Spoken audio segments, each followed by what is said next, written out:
This is Sandy Alt reporting from the wild, and this is the audio podcast companion to my blog on Substack. This is episode 25. I've seen all good people.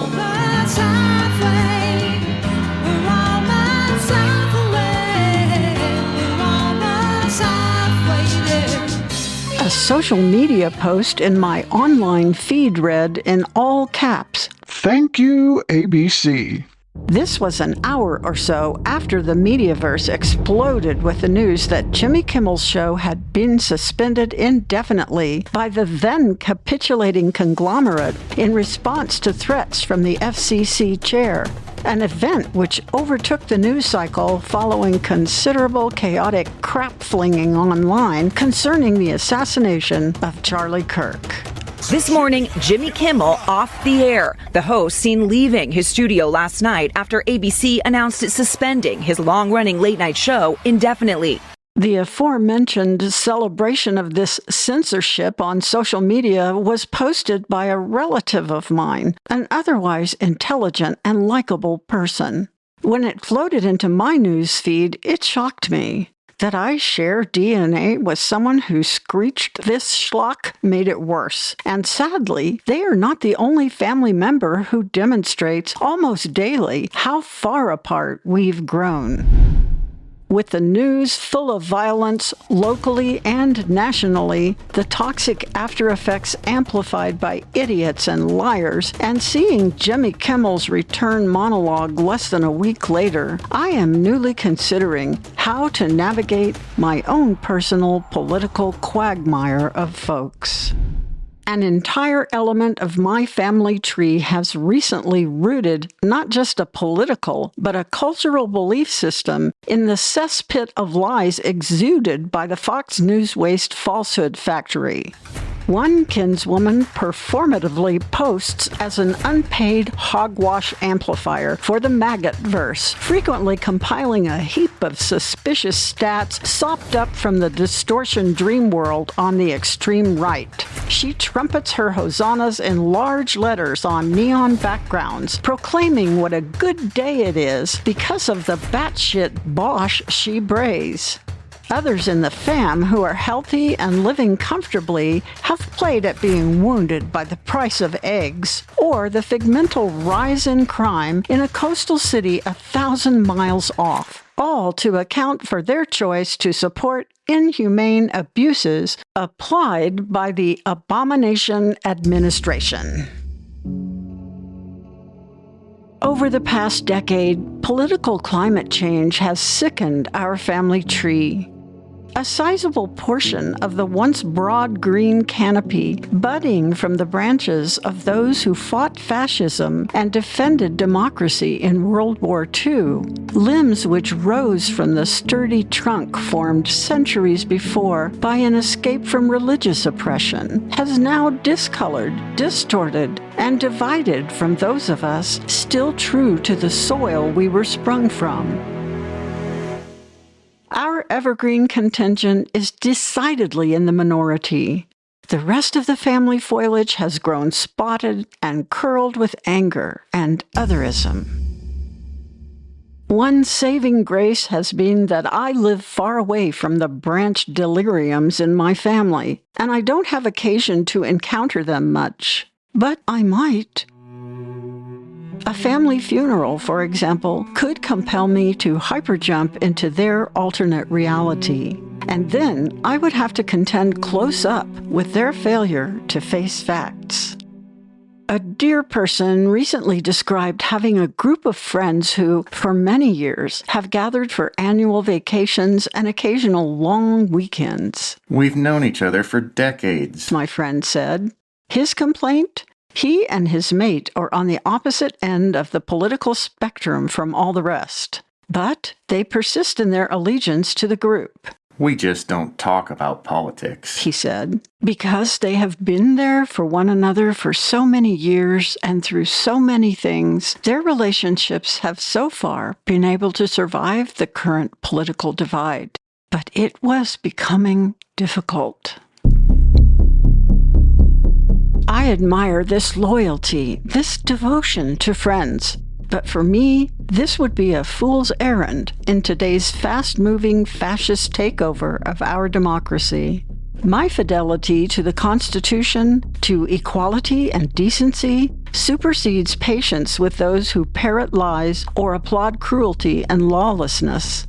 I don't have much tolerance for those who support the authoritarians in the administration. Knowing the history of our previous generation's fight to save the world from Nazism, I feel it is our duty as citizens to speak out against it as it rises again now within our borders.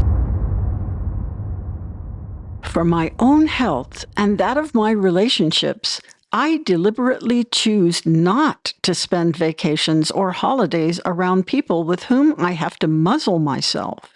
On the rare occasion when I find it necessary to smile, wear beige, and refrain from speaking truth, it smacks of the family disease of alcoholism.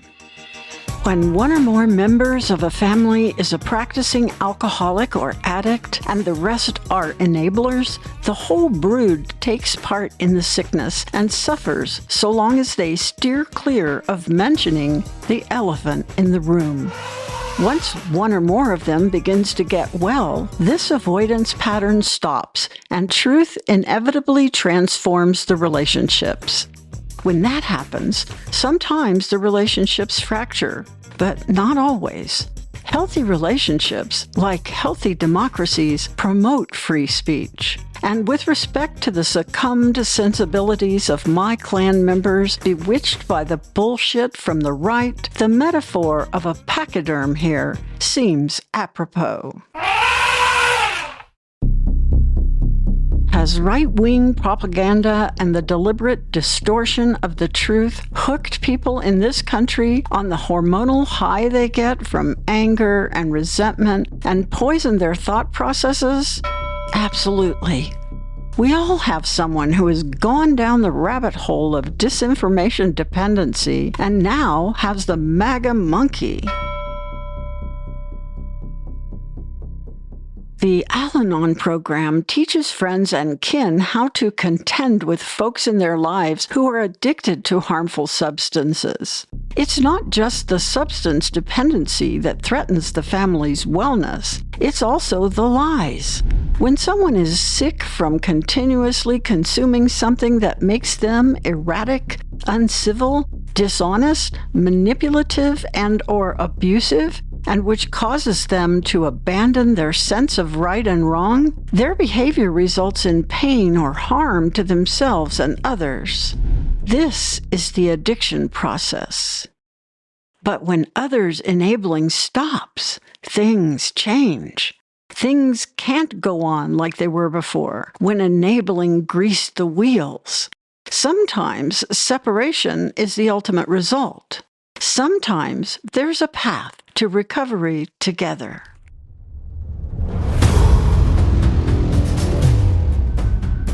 When assassinations and wrongfully directed threats of retaliation, strongman censorship of media, and cancellation of comedy shows, school shootings, ICE facility assaults, cash-in-a-bag corruption caught on tape, and political persecution indictment of a former FBI director erupt like a series of tidal waves in sequence over the course of mere days, we can no longer stay silent about the mastodon in our midst. It's time for an intervention. Though he's not the first or the only one to publicly call for an American family meeting, Jimmy Kimmel certainly had the biggest reach when his show returned to the airwaves this week, and an audience of over 6 million broadcast viewers and countless more on YouTube and social media tuned in. With both sincerity and humor, and with hope for healing, he took on the hard work of telling the whole truth. Like Kimmel, we're likely to find, when we're willing to look at our part in things, that we have some amends to make. Look at the grace with which Kimmel approached this. I've been hearing a lot about what I need to say and do tonight, and the truth is, I don't think what I have to say is going to make much of a difference. If you like me, you like me. If you don't, you don't. I have no illusions about changing anyone's mind. But I do want to make something clear because it's important to me as a human, and that is, you understand that it was never my intention to make light of the murder of a young man. I don't think there's anything funny about it. I posted a message on Instagram on the day he was killed, sending love to his family and asking for compassion, and I meant it, and I still do. Nor was it my intention to blame any specific group for the actions of what it was obviously a deeply disturbed individual.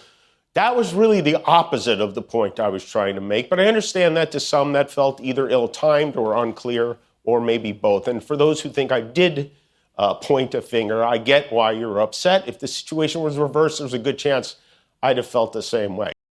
And then he went on to call out the sickness we are experiencing in this country with an administration who attempted to censor free speech, to cancel his show and others. Kimmel told the truth of how it affects not just him and his show, but everyone in the country, including even Ted Cruz. In the latter part of his monologue, he comes to the point where he calmly calls the disease process what it is and declares his intent to continue to call it out. In other words, to not enable it. The President of the United States made it very clear he wants to see me and the hundreds of people who work here fired from our jobs. Our leader celebrates Americans losing their livelihoods because he can't take a joke. He was somehow able to squeeze Colbert out of CBS. Then he turned his sights on me, and now he's openly rooting for NBC to fire Jimmy Fallon and Seth Meyers and the hundreds of Americans who work for their shows who don't make millions of dollars. And I hope that if that happens, or if there's even any hint of that happening, you will be 10 times as loud as you were this week. We have to speak out against this threat because he's not stopping. And at the very end, Kimmel notes the goodness shown by Erica Kirk in forgiving her husband's murderer. All this is textbook recovery. We figure out our part in things, make amends, recognize the person with whom we have heretofore danced around the disease, and declare our intention to arrest the process. This procedure works.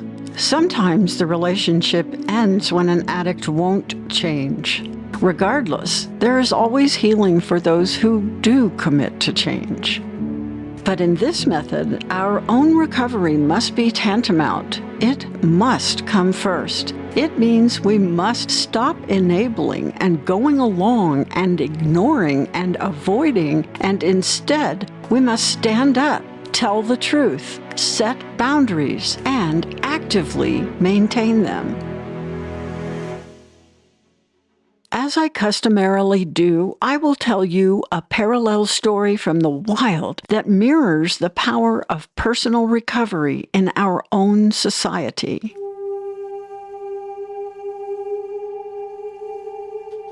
From the world of wild animals, we can learn much about getting well, individually and collectively, from trauma like the kind that happened in our nation last week. When a wild animal escapes an attack by a predator or a catastrophic situation, they will wisely prioritize their own healing through a discharge release, tremors, shaking, trembling, literally casting off and letting out the pain and fear so they can proceed. My husband and I have serially rescued 4 wolf cubs over the course of our years together, and this discharge process and a natural fear period are part of the path for each pup's healing from the separation from their pack, where they could not be sustained, hence the need for our adoption. We have learned not to intervene in this discharge behavior except for the pup's safety. This is a natural, attenuating process that must not be interrupted. each new baby wolf we've adopted has gradually transitioned at their own healing pace into our lives. In the wild, many animals, particularly highly social ones like wolves and elephants, and in this case, we're talking in a good way about elephants, mourn the loss of family members and experience long-lasting effects from social disruption. Wolf researchers in Yellowstone learned that a whole pack can be wiped out in short order when one of the leaders of the pack is killed or removed. And they also learned that placing orphans and strays from such packs with good leaders can rebuild trust and promote healing and restore wolf communities. Likewise with elephants. Again, not the one in the room, but the ones in the wild. When poaching and culling strikes trauma in a herd, those surviving often experience PTSD-like symptoms and turn to aggression or social withdrawal. When the orphans and traumatized elephants are introduced to a stable herd, they relearn trust and social behavior. As a nation, many of us have been traumatized by the assaults from the shift in leadership from democratic to authoritarian, with all its attendant abuses and attacks. We've lost pack members and become separated from many in our communities. But strong new leaders are emerging, not the least of which is the likes of Jimmy Kimmel and the recently cranked-up candor of Stephen Colbert, as well as certain members of Congress and governors of blue states. In my own extended family, I note that our pack has split into factions, and unhealthy social behavior, such as applauding censorship and encouraging inhumane activities, have manifested in my own kin. The previous generation of leaders who fought for democracy have all gone now, and I am among the few in the next tier up from them who still hold the light and sound the alarm. While my personal pack has taken to territory far from the rest, when I next encounter my relatives in the flesh, I hope to take Kimmel's modeling to heart. It may not alter things, given that we don't live alongside one another, and like Jimmy, I have no illusions about changing anyone's mind. But the power of the truth and the willingness to look at any part I might have played in the distance that developed between us, the healthy leadership I live in my own life every day, the strong boundaries I set which protect me and my pack and avoid its destruction by division from within, all this could possibly bring about healing change and set us on a path to recovery from the tyranny that has overtaken our country and divided us. Or at least, like the wolves in Yellowstone who once were pack mates but got divided by death or loss or aggression, it may make us look longingly across the gap between us and at least see all good people in one another again.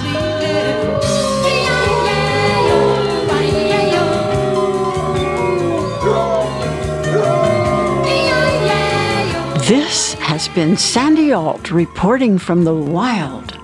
Every week or so, I publish a written blog on Substack, and then a few days after, I produce a podcast version like this one. And this podcast is the 25th one in this series, which together with the blog post makes 50 episodes this year.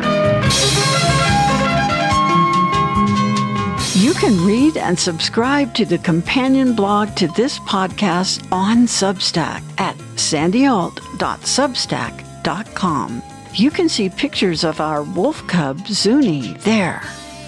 I've used excerpts here from NBC's Today Show and Jimmy Kimmel's opening monologue on Jimmy Kimmel Tonight on ABC from September 23rd, 2025. I'm sure glad Jimmy's back. And my thanks to T. Kearns for his voiceovers and to Teresa Douse-Weber and Eric Brody from our Power Pack production team for their work on this script. Check out Eric's Substack, Decency and Sense. And if you want more stories from the wild, look for my Wild Mystery series in book, audiobook, and ebook. You can start with any book in the series and go wild.